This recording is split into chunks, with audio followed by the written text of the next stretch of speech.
Grabe mga tol, ang laki ng problema ni Zelensky ngayon. So si Zelensky, inamin niya mga tol na walang pera ang Ukraine, no, para sa army o sa kanyang mga militar. Kaya ngayon nakikiusap siya sa Europe na sila ang magpasweldo o magbayad dito sa kanyang mga sundalo, mga tol. Naku po, laking problema nito. Kasi pag ganyan, 'di ba? Alam niyo na yung ibang mga sundalo, trabaho nila 'yan.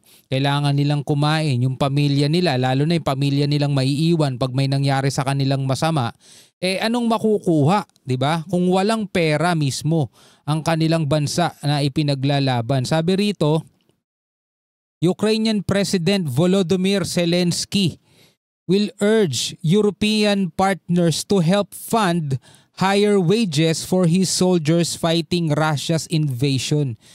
Zelensky admits o inamin daw ni Zelensky na ang Ukraine has no money for army, begs Europe to cover troop wages. Nako mga tol, ano kaya ang mangyayari nito sa mga susunod?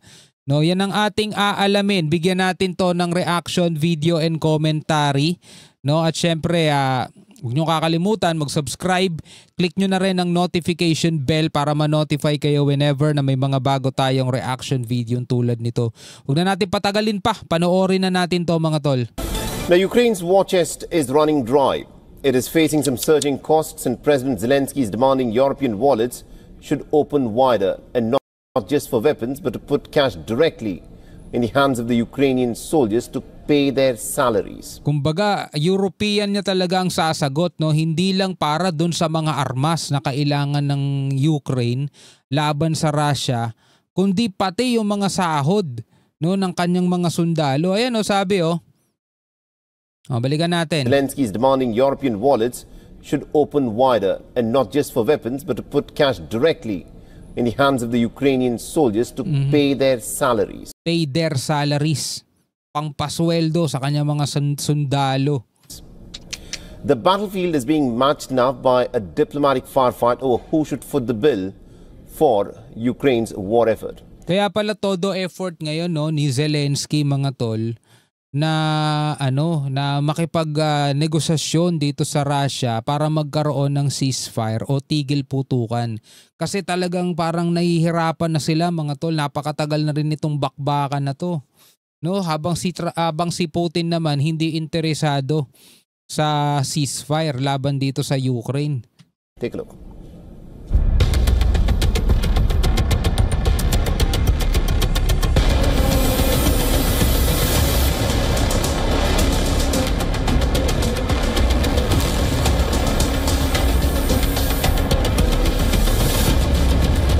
Ukraine plea, don't just arm us, pay us. Yan, don't just arm us. O wag nyo lang kami armasan, bayaran nyo na rin kami.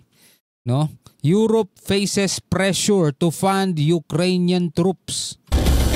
Siyempre, ang magbabayad niyan mga tol, hindi naman yung mismong mga gobyerno, mga taxpayer din ng mga bansa sa Europa, di ba?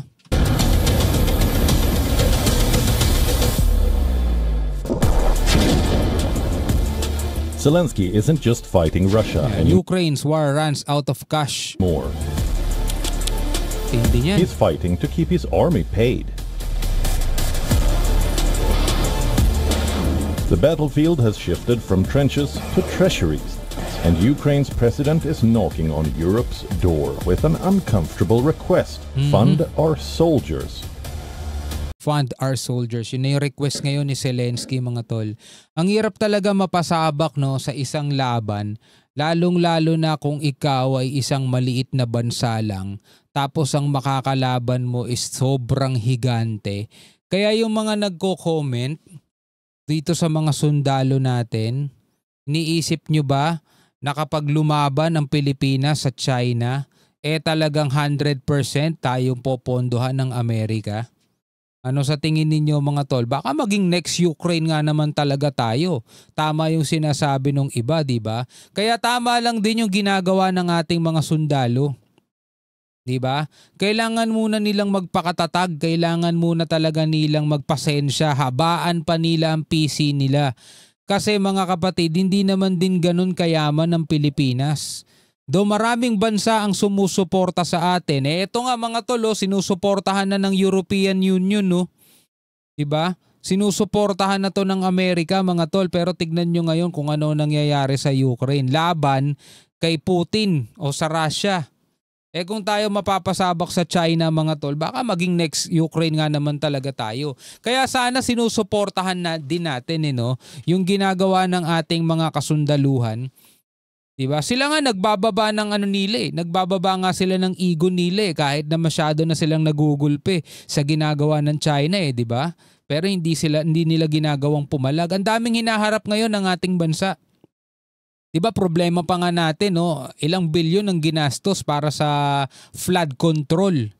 Pero kahit na bilyon-bilyon ang gastusin ng gobyerno natin, kung hindi makikipagkaisa ang mga mamamayan at hindi nila aayusin yung disiplina nila, babarahan lang nila ng sangkatutak na basura yung mga pumping station, mga flood control projects ng gobyerno. Wala, babaha pa rin mga tol.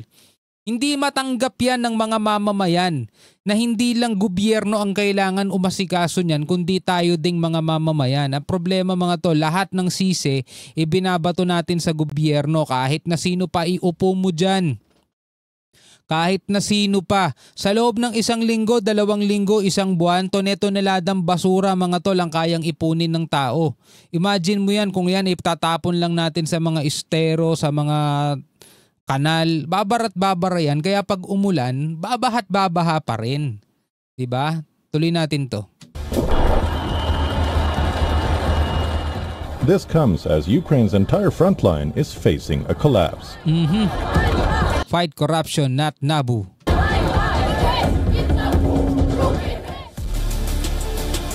In a move Kyiv begs Europe to cover troop wages. both desperate and strategic, Kyiv will formally ask the European Union to bankroll salaries for its military. Laki ng problema ni Zelensky. With US funding drying up and tax revenues crumbling under the weight of war, Ukraine simply cannot afford to pay its own defenders. This is no longer just about weapons or aid. This is about cash in Ukrainian pockets to keep soldiers standing guard. Diba? Para mapanatili daw yung mga sundalo nila, kailangan silang swelduhan. Kasi diba, ikaw hindi ka basta-basta makikipaglaban lang para sa bansa mo. Kailangan mo rin kumain bilang tao. At syempre, meron kang pamilya. Yan yung pinili mong trabaho. Dapat nga mas malaki ang sahod ng mga sundalo diba? Kasi ibang klase ang ibinibigay nila. At may mga pamilya din yan, Bukod sa matagal na nga nilang hindi nakikita ang pamilya nila dahil sa kanilang trabaho, dapat may additional bayad pa yun. Di ba nga sa mga call center agent nga meron silang night differential? Di ba? O ito dapat yung mga sundalo mas malaki ang kita niyan. Behind the scenes, Kyiv's military has grown threefold, stretching the national budget past breaking, with a projected $37.2 billion deficit for 2025. Grabe. And mobilization grinding against political and social fatigue. Sobra talaga ang gastos mga tol ng gera. Imagine mo yung Israel, ang dami nilang nakakalaban pero ang dami pa rin nilang pera. Weaponry will not hold the line. Money for salaries, rest, and rotation is urgently needed.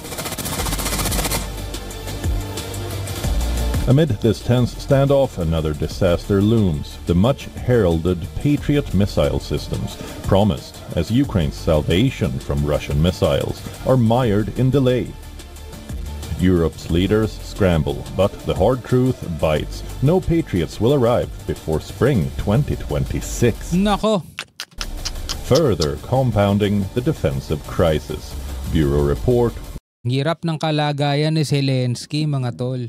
Sa kabila nun, kailangan niyang maging matatag, kailangan niyang tumindig para sa kanyang bansa na sinasakop ngayon ng Russia mga tol.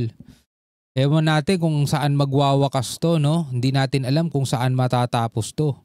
Pero sana mga kapatid, talagang tumigil na ang kaguluhan dyan, napakatagal na niyan. Ngayon nahaharap ang Ukraine sa ganitong klaseng problema. Hindi lang basta sa armas yung ipinapanawagan niya, maging sa pampasweldo sa kanyang mga sundalo.